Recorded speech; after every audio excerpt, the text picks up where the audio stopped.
Alors, si on essaye dans un ordre, c'est une hypothèse que je fais de reconstitution de la gravure en essayant de vous faire comprendre les choses. Ici, vous avez donc un personnage qui s'appelle Alcibiade. Alors, Alcibiade, pour remettre très rapidement dans l'histoire, Alcibiade est mort en 404, il a été assassiné. Alcibiade est un personnage politique extrêmement important de l'Antiquité, enfin de la démocratie athénienne. Il a été trois fois stratège. Et il a commis un nombre de scandales. Il est la représentation emblématique du politique et du traître. C'est-à-dire voilà, ce jeune homme bien né, extrêmement bien né, qui a été à plusieurs reprises un traître. Il a été une fois ostracisé, il est revenu, il a été une deuxième fois ostracisé, et puis on a fini par l'assassiner. Et donc il est représenté ici, il est à l'âge où il est représenté dans le banquet et donc dans cette gravure, il a 34 ans. Il est entre ces deux fonctions de stratège, il est donc un des hommes politiques, un des 20 hommes politiques les plus importants de la cité, et il est représenté là en état d'ébriété et nu.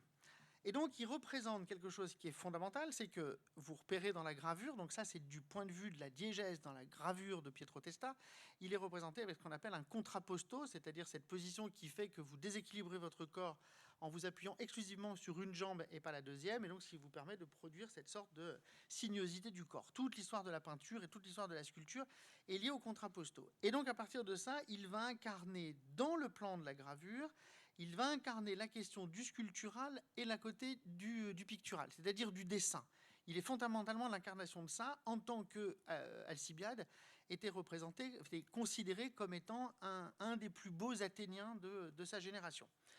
Et en même temps, il est la représentation d'un autre problème qui est fondamental chez Platon et qui va devoir être traduit par Pietro Testa, qui est la question de c'est un traître. Ça a toujours été un traître, c'est même considéré comme étant un des plus gros salopards de l'Antiquité.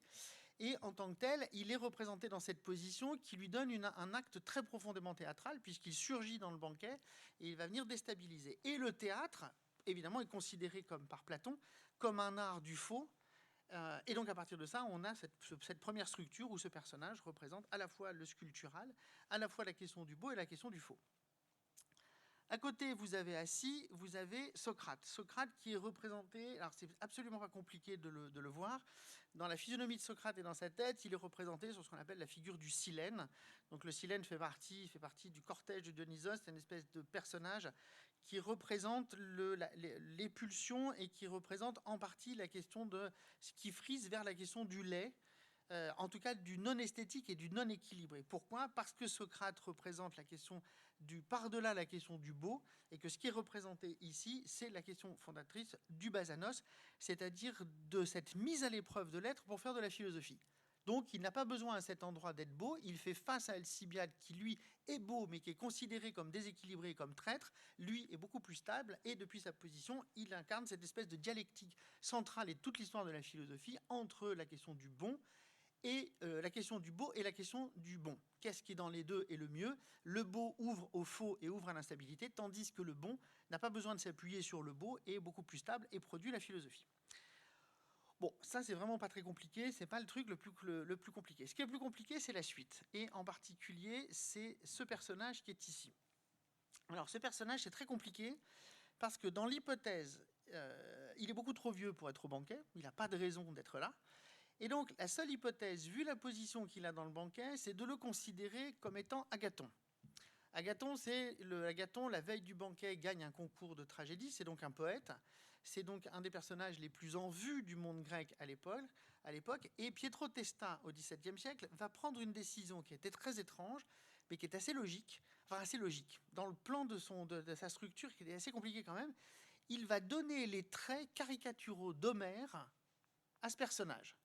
C'est-à-dire qu'il va en faire l'incarnation symbolique de ce qu'on appelle la poésie. Et donc à cet endroit, Agathon représenté en vieil Homère, va représenter, lui, cette fois-ci, fondamentalement la question du lait.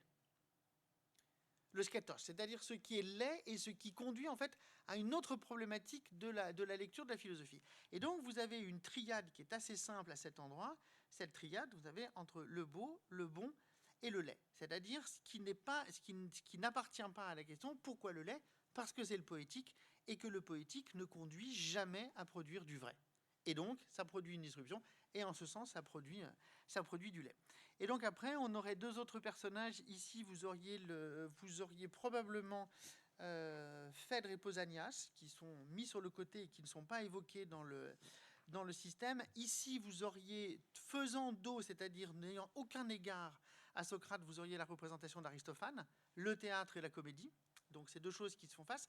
Aristophane discute et la position des mains est essentielle. Aristophane discute en n'ayant strictement rien à faire de la position de la philosophie. Donc on est à la confrontation. L'ennemi absolu de Socrate, c'est évidemment Aristophane, que Aristophane avait caricaturé en 423 dans les Nuées, avait caricaturé le philosophe. Et Aristophane représentera l'ennemi absolu de Platon tout au long de sa vie. Et après, donc vous l'avez avec cette position de la main, donc vous avez toutes les mains qui sont essentielles, c'est-à-dire la main de Socrate qui est quasiment la même que celle d'Aristophane, mais pas posée de la même manière, et la main d'Agathon qui est ici. Et c'est pas fini parce qu'il reste deux personnages, et c'est là où les choses vont commencer à devenir extrêmement intéressantes. Ici, selon mon hypothèse, vous auriez la représentation d'Éric Zimac. Éric Zimac, c'est le médecin de l'affaire. C'est l'homme le plus stable dans l'histoire, c'est dans la représentation de Platon. C'est l'homme le plus simple, c'est celui à qui importe la question du soin et la question du pharmacone. Et donc, il doit travailler essentiellement sur la musique et sur la médecine. Et derrière, vous avez... ça, c'est un personnage qui m'a fasciné longtemps. J'ai mis énormément de temps avant d'essayer de trouver une hypothèse de ça. Mon hypothèse, c'est que... Alors, c'est le geste surtout qui importe. C'est ce qu'on appelle, dans la tradition de la peinture antique jusqu'à la peinture classique, c'est ce qu'on appelle le geste d'Harpocrate. Harpocrate, c'est ce dieu qui a été emprunté au monde égyptien, qui est ce petit dieu qui a tenté d'être rajouté dans les Puera Aeternus avec Eros, etc. Harpocrate, c'est ce petit dieu qui a toujours le doigt sur la bouche et qui conduit au silence du par-delà le langage et par-delà la nécessité à ajouter quoi que ce soit sur l'expérience du monde. Et qui serait en Harpocrate ? Eh bien, ce serait Aristodème. Aristodème qui est le personnage central dans le discours, puisque Aristodème, c'est lui qui fait le récit dans le plan diégétique, puisqu'il raconte 11 ans après que le banquet ait eu lieu à quelqu'un qui s'appelle Apollodore, et il lui fait le récit de ce discours. Sauf que, donc vous allez me dire c'est totalement contradictoire. Oui, mais dans l'œuvre de Platon, Aristodème est nécessaire parce qu'Aristodème est la parole. Sauf qu'ici, dans la pièce de Pietro Testa, nous ne sommes plus dans du langage verbal, on est dans du langage image. Et donc, à partir de ce moment-là, Aristodème ouvre au mutisme. Aristodème ne peut plus parler, puisque Aristodème, ce n'est pas un plan du langage, ici, c'est un plan de l'image. Et donc, le plan diégétique du récit ne tient plus ici, donc c'est plus Aristodème qui va tenir le langage, et donc Aristodème aurait le geste d'Harpocrate, ce geste du silence et ce geste du mutisme. Alors, ça, c'est mon hypothèse qui tient comme ça. Alors, vous savez, comme à mon habitude, je vous ai fait un schéma horrible, qui est celui-ci. Les couleurs sont moches, mais je n'avais pas le choix, il y avait trop de couleurs. Et donc, toute la gravure va tenir dans cet équilibre. Je vous remonte la gravure sans les dessins. Vous voyez, la gravure produit un déséquilibre parce que le centre de la gravure devrait être ici. Ce qui veut dire que, logiquement, on imaginerait, si la gravure était complète, qu'il manque la partie sur la droite. Or, la partie sur la droite est manquante puisqu'elle n'est pas dans l'image. En revanche, ce qu'il y a, c'est la partie sur la gauche avec cette chose étrange qui est Alcibiade qui vient péter l'équilibre du discours. Si j'enlève la partie d'Alcibiade, j'ai donc le premier cadre en jaune qui est la diégèse du banquet. C'est le récit du banquet. Le banquet est complet, c'est ce qu'on voit ici. Voilà, le banquet est totalement complet, il y a tous les personnages avant qu'Alcibiade n'arrive. Et donc la partie manquante qui serait la partie d'une autre diégèse, qui est la diégèse de la métaphysique, où les choses manquent, et en particulier ça pourrait être Diotime, mais ça c'est encore autre chose. Donc ça c'est la première diégèse, ça c'est la jaune, c'est ce plan-là. À l'intérieur duquel, en fait, on va se replier, on va prendre par le centre. Premier élément, le fragment noir. Le fragment noir, c'est donc Agathon. Agathon, et ça c'est assez étonnant dans la construction de la gravure, c'est-à-dire qu'Agathon est au pile centre du tableau de la gravure si elle avait été bien centrée, et qu'Agathon est dans le même plan entre les deux colonnes du jeune comédien et de la joueuse avec le cerceau. C'est-à-dire que sur le plan de la diégèse et de l'interprétation de Pietro Testa, Agathon, qui est le poète, est mis du côté du divertissement. Et donc, il est au centre, il est le pilier qui est au centre de la gravure. Ensuite de ça, on a un deuxième plan qui est la structure rose qui va intégrer Aristodème en Harpocrate et qui là est le plan de la question du récit diégétique. Alors le récit diégétique, c'est juste de la structure. Et il tient avec la structure des deux colonnes qui ouvrent sur la cour et qui prend en charge exclusivement cette question-là. Puis ensuite, on a la question bleue, où la question bleue, on fait rentrer Éric Simac. Et là, la question bleue, on est simplement sur la question... Alors ça, c'est là aussi où c'est intéressant. C'est-à-dire que Éric Simac est du côté du soin, du côté des arts tels que la musique et tels que la médecine. Pietro Testa l'a placé dans une autre sphère, dans laquelle on peut rajouter deux autres éléments, qui sont ces éléments qui sont ici, qui sont la sculpture. C'est-à-dire là aussi, on est sur la question de la forme.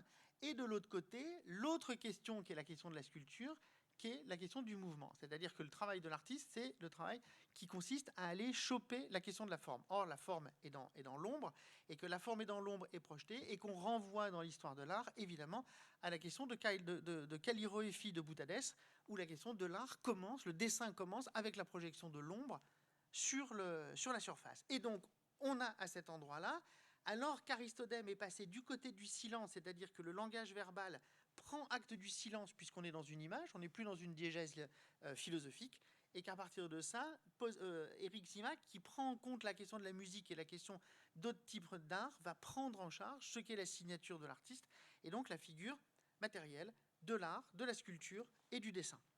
La ligne rouge et le plan rouge, évidemment, c'est Aristophane. Aristophane, et alors là, vous allez peut-être considérer que c'est probablement tiré par les cheveux, mais moi je trouve ça assez étonnant que ça tienne.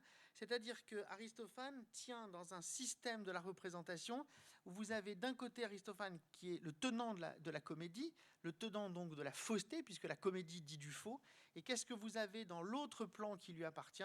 Vous avez cette étrange chose qui serait la figure de l'aletheia, c'est-à-dire la figure de la chose voilée, enfin de l'aletheia, c'est-à-dire la chose couverte. Et donc, Aristophane entrerait en charge avec la question du voilement des choses, puisque la comédie ne produit que le faux, et si elle produit que le faux, elle ne peut pas révéler le vrai. Et comme le philosophe est du côté de l'aletheia, c'est-à-dire du dévoilement du monde, on passe évidemment au dernier plan diégétique de la gravure, avec évidemment Socrate qui est à cet endroit. Et donc vous avez la dernière chose, qui est Socrate qui représente la philosophie, et cette externalité qui vient sur la partie gauche, c'est-à-dire ici, c'est l'irruption de la politique dans la figure d'Alcibiade. Et donc la partie qui manque, qui serait sur la droite, devrait être l'irruption de la métaphysique, avec le plan de l'absence et la question de Diotime. Et dernière chose pour clore cette petite chose, je vous l'ai marqué en rouge, c'est cette petite, à mon sens, cette petite trouvaille absolument incroyable de Pietro Testa, qui est d'avoir quasiment dessiné ces deux petites choses, c'est-à-dire qui rentrent dans le premier plan diégétique et dans le dernier plan diégétique, qui est la même forme, la même ellipse, un peu étirée, entre l'auréole de la victoire sur la tête d'Alcibiade ivre-mort, et que cette auréole de la victoire se transforme en un cerf-chose chez l'acrobate, qui est sur le plan du divertissement. Et là, on aurait une clôture dans cette histoire, qui est évidemment la dimension de l'effondrement de cette couronne de la victoire dans la dimension du divertissement et l'effondrement dans la figure du divertissement. Et donc on aurait très étonnamment une lecture assez étrange, mais finalement qui fonctionne, de cette gravure qui tente de représenter des plans diégétiques d'un discours platonicien qui est extrêmement compliqué, et sur une apparence extrêmement simple et d'une gravure plutôt élégante qui fonctionne plutôt assez bien, puisque la complexité est assez étonnante. Et dernière petite chose que je vous fais remarquer, c'est qu'on a donc sur la partie supérieure les deux cerceaux, les deux anneaux, ces deux auréoles, une auréole de la gloire, une auréole du divertissement, donc l'opposition de ces deux auréoles. Et je vous mentionne quand même en dernier point cette chose qui est assez étonnante, c'est que vous avez une continuité entre l'œil d'Alcibiade, l'œil de Socrate, et cette continuité traverse le champ du tableau pour tomber pile sur le grand cratère qui est au premier plan du tableau, pardonnez-moi. Et qu'est-ce que représente ce cratère? Ce cratère représente Eros. Et donc ça tombe pile sur la main d'Eros, qui a dans sa main évidemment la flèche qui ouvre à la mesure du désir et la question de l'amour. Donc vous avez la ligne qui est construite, qui est à la fois le plan de la philosophie et le plan du désir amoureux, puisque Alcibiade ne cesse de dire qu'il est amoureux de Socrate, mais que Socrate a toujours refusé ses avances. Voilà, ça c'était le premier. Et donc c'était pour s'amuser avec cette gravure. Et vous verrez que Eros, on va le retrouver dans l'affaire suivante. Alors, affaire suivante.